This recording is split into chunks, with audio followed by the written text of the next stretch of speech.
My name is Sadcopen.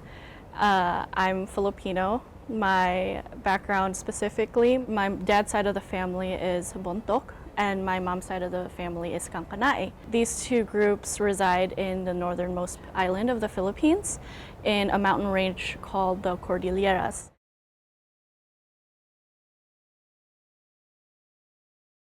So my tattoos specifically, I have essentially two right now.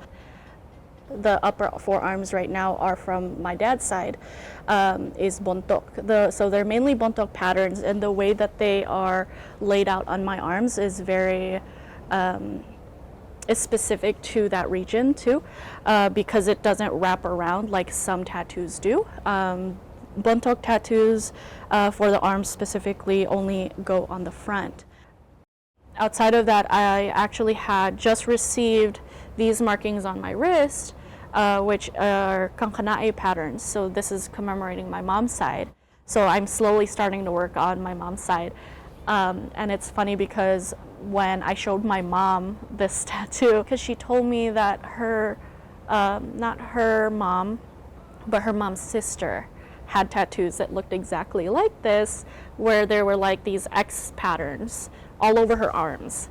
And I had gotten this tattoo not knowing that. I didn't even realize that she was tattooed, or anyone from her side in most recent years were tattooed. So it kind of, it made me emotional for sure, because it was like, I'm connecting with the ancestors without even realizing it. I never even considered getting tattoos like these before I met Manong Lane.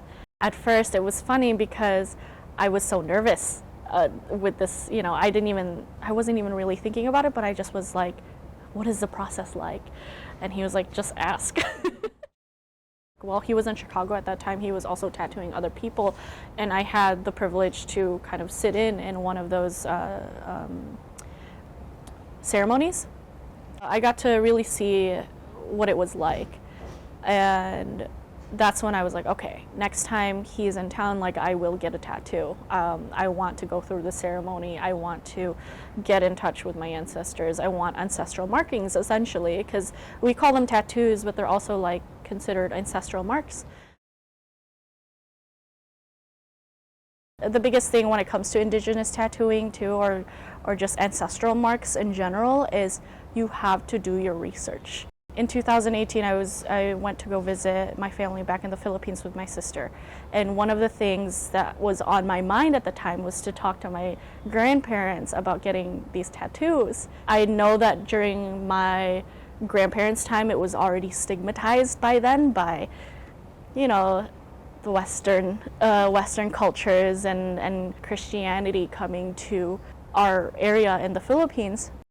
When I asked my grandparents this, I thought that these tattoos specifically had, like, every single one of them had special meaning and you only got them for special reasons. But my grandfather was the one that told me. He was like, I mean, people got them just because. Like, people would just get them because they look cool. Really wasn't this big huge thing either for them too. Like, it was just like their jewelry. They just put it on.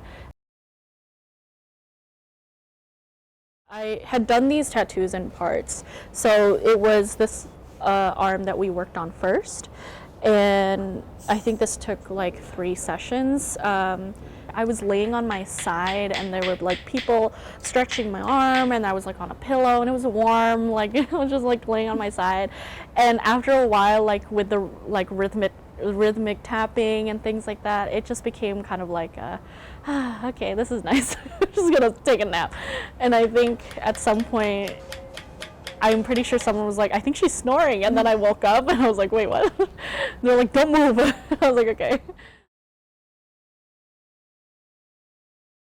One of the main reasons I wanted to get these tattoos on me is because I wanted to celebrate the culture and just commemorate the culture.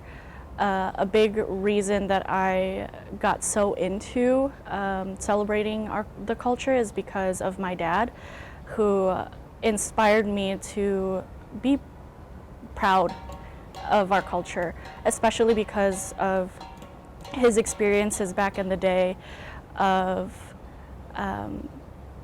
being othered for being igorot or because of his culture. Do my tattoos make me feel more connected to my culture? They absolutely do. It became like a conversation starter for a lot of things. And, I feel like for a lot of immigrant families where, you have immigrant parents that are very closed off and they're just, when it comes to like talking about like deeper things like this, it kind of helped bridge that gap, especially for me. I moved to the US when I was 8. So I lived majority of my life here, and so I become very Americanized.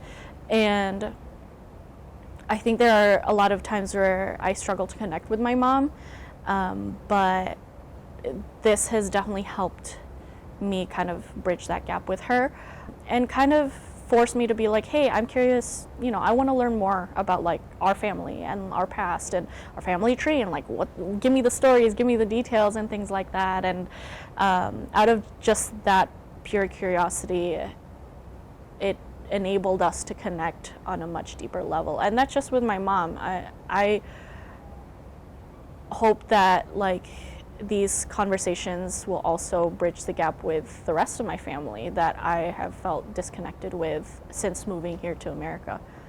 A big part of it too is I still have my mom that I can talk to about these things, but my dad, who inspired me to kind of be really proud and to celebrate our culture wholeheartedly, passed away when I was in high school. And a big part of why I celebrate our culture the way I do is to celebrate him.